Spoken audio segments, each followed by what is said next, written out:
Yo soy Joaquín Rey y esto es La Voz del 21. Todos tenemos en nuestra historia un maestro que nos ha marcado, que ha dejado huella a lo largo de toda nuestra vida.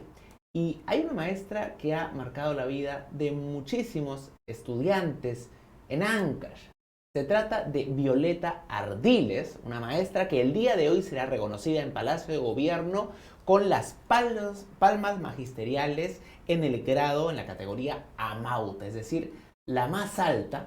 Y hoy día tenemos el honor de tener a la profesora Violeta Ardiles con nosotros, que nos va a contar un poco de su experiencia como maestra. Felicitaciones ante todo, Violeta, y gracias por estar con nosotros. Muchas gracias a ustedes, muy agradecida por esta oportunidad. ¿Siempre supo usted que quería ser profesora desde chica? No, la verdad que no. Ni siquiera pensaba que mis padres me iban a educar, porque yo provengo de una familia de agricultores ganaderos y mis hermanos mayores, pues uno estaba en el colegio y los otros no habían estudiado. Y yo era la mujercita después de 4 hermanos varones. Ni siquiera pensé que mis padres me educarían, pero parece que estaba predestinada a ser maestra. ¿Por qué? Porque cuando yo era una niña pequeñita, un tío, era gringo, parecía el sol, de ojos azulísimos. Ese tío me decía preceptora, y antes a los profesores se les decía preceptor. ¿Y por qué ese tío me decía preceptora si en la familia no había una mujer que había estudiado? Y otra cosa, cuando ya seguramente tenía 4 años, 5 años, y mi mamá me mandaba pues a hacer algo, ¿no? Porque vivíamos en la chacra, en el campo. En Ancash. ¿En qué parte? En Carhuaz. En Pampas Grande, es un distrito de Huaraz. Y entonces posiblemente me decía, bote esas gallinas, o anda a traer agua, algo me mandaba. Y dice mi mamá, entonces tenía una señora que le ayudaba en la cocina, quechua hablante era ella. Y cuando mi mamá me mandaba, la señora, la viejita, le había dicho, mamita, en quechua, ¿no? No estés mandando esta a tu niña, pobrecita, ¿no te da pena? Y agarrando mis manos le había dicho, mira sus manitos, sus manos de esta niña solo son para escribir, solamente sirven para agarrar el lápiz. Una analfabeta. Le había dicho, solamente sirven para agarrar el lápiz, ella en la vida había agarrado un lápiz. No te da pena, no le mandes esas cosas. Y eso yo lo he recordado cuando uno de mis hermanos mayores, cuando ya escribía yo, me dice, ¿cómo esa viejita dijo esto de ti, no? Ay, ¿verdad creo? Le digo. Sí, pues, ¿y cómo sabía? Dios, ¿y cómo sabía? Que yo sí había nacido para... Pero usted estaba predestinada. Entonces, cuando ya era más grandecita, cuando ya estaba en el colegio, yo quería ser periodista. Mira que hubiéramos sido colegas. Pero pues yo decía, mis padres me van a llevar a Lima, pensión, pasajes, mucho gasto. ¿Qué hago? Y en Huaraz había solamente la escuela normal, Mercedes Indacochea era nacional, y la escuela normal particular. No había otra institución superior donde estudiar. Y no tenía más que estudiar para maestra. Y así fue que... Y usted empezó en el año 69, en una localidad llamada Rampa Grande, esto es en Carhuaz, ¿no? Así es. ¿Cómo era la escuela en la que usted empezó a enseñar? Bueno, antes nuestros nombramientos, nuestros títulos los sacábamos en el Ministerio de Educación. Ahora se los dan ahí, donde sea, ¿no? En cualquier parte del país. Sí. Nuestros nombramientos salían del Ministerio de Educación. Solamente se decía, pues yo quiero más o menos en el ámbito de Ancash, por ejemplo, decía yo, ¿no? Entonces tenía que ir a cualquier parte de Ancash, porque había dicho en Ancash, o en el Callejón de Guaylas, o en el Callejón de Conchucos. La única referencia era esa. Y me mandaban, si yo decía Conchucos, me mandaban pues a Guaria, cualquier sitiecito. Pero usted quería quedarse en Ancash. Entonces, claro, ella era de Ancash y quería estar en Ancash. Y me mandaron a esa escuela de Rampa Grande. ¿Era un centro poblado pequeñito? Era un centro poblado pequeño perteneciente a una comunidad grande que se llama Ecash. Una comunidad muy grande que abarca 2 provincias, la provincia de Carhuaz y la provincia de Yungay. Una provincia de gente muy aguerrida. Y allí empezó la primera reforma agraria del país. Era y es una comunidad bien considerada y bien temida. Y en uno de los sectores más fuertes trabajé yo. Y mujer. Y a las mujeres pues siempre nos han hecho la ley del hielo. Siempre nos han querido votar de cualquier sitio. Pero conmigo no podían, pues aunque intentaban. Era puntual, era trabajadora, era honrada, vivía con ellos. No tenían de dónde agarrarme para votarme. Para llegar a la escuela, usted me contaba que había que caminar desde el centro de Carhuaz 1 hora. 1 hora y toda su vida. Lo que yo hice al caminar eso es poquito en relación a lo que muchos otros docentes lo hicieron. Al doble, al triple de lo que yo caminaba. ¿Y usted hacía ese recorrido? Y yo hacía pues ese recorrido de 1 hora de la carretera de Carhuaz para subir ahí 1 hora. Y para bajar unos 40 minutos, así era más fácil, pues. ¿Todos los días hacía este recorrido? Todos los días en los primeros años, porque no había dónde comer, qué comer, dónde dormir. No había nada. ¿Y los alumnos de esta escuela eran solamente de la comunidad de Rampac Grande o venían de otras zonas? También venían de un sectores se llamaban, sector de Rampac Grande, y al frente había otro que se llamaba el sector de Rampac Chico. Ahí también había escuela, pero venían muchos alumnos de allí a mi escuela, a Rampac Grande. ¿Y venían porque estaba usted? Claro, porque seguramente se daban cuenta que trabajábamos, éramos además más profesores. Éramos 2 al principio, después 3 y así sucesivamente. Era una escuela, me decía, de primero a tercero de primaria. Tercero cuando yo llegué, pero cuando yo salí ya tenía hasta quinto. Usted fue gestionando que vaya incrementando el número de grados. Así, y nuestros alumnos también aumentaban, pues. Y los alumnos, no todos estaban ahí, no era una ciudad, un pueblecito pequeño, todo junto, no era todo disperso, una casa acá, otro a 1 kilómetro, otro 1,5 kilómetros, otro a 3 kilómetros, algunos 5 kilómetros. Había niños que venían desde las 5 de la mañana, caminaban para llegar ahí. Y entonces yo por esos niños me daban pena. Y yo me iba, todo lo que había trabajado se descontinuaba, pues. Por eso toda mi vida trabajé en ese lugar. Usted estuvo en este colegio 23 años. 23 años. No porque yo fuese incapaz de trabajar en la zona urbana, sino que yo me desafiaba a mí. Tú puedes hacer, Violeta, ¿por qué huyen los otros? ¿Y tú también vas a huir igual que ellos? Tú no vas a huir, tú vas a trabajar, me decía. Vas a lograr algo. Y así fue. ¿Y qué era lo que la motivaba a usted a seguir ahí? Como que usted misma decía, usted podría haberse ido pues, a Huaraz, a Carhuaz. ¿Por qué? ¿Qué era lo que le daba esa energía para seguir en una localidad tan alejada? El amor a los niños, los padres de los niños. Así yo decía, este año nomás ya voy a trabajar. Amanecían las señoras, venían, ¿cómo vas a dejar a mi hijito que termine su primaria y tú te vas? Yo recién estaba con primero. ¿Y qué pasaba?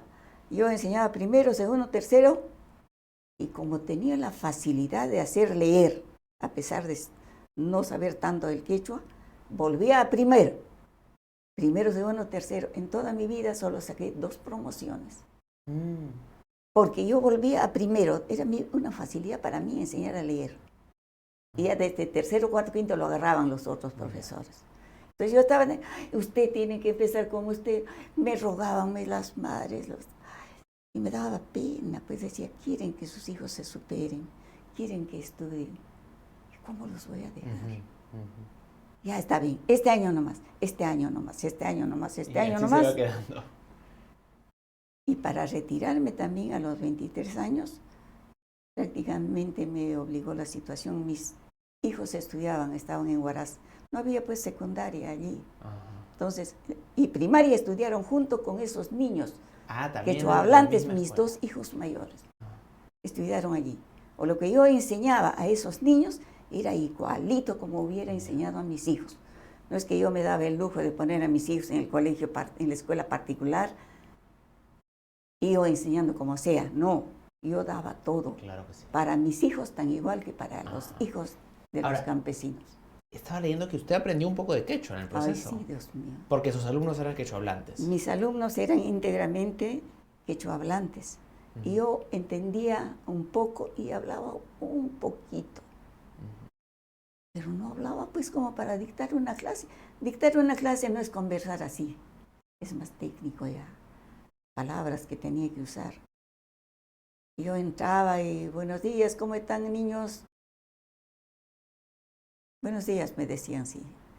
A ver, ¿qué cosa? Empezaba yo la clase.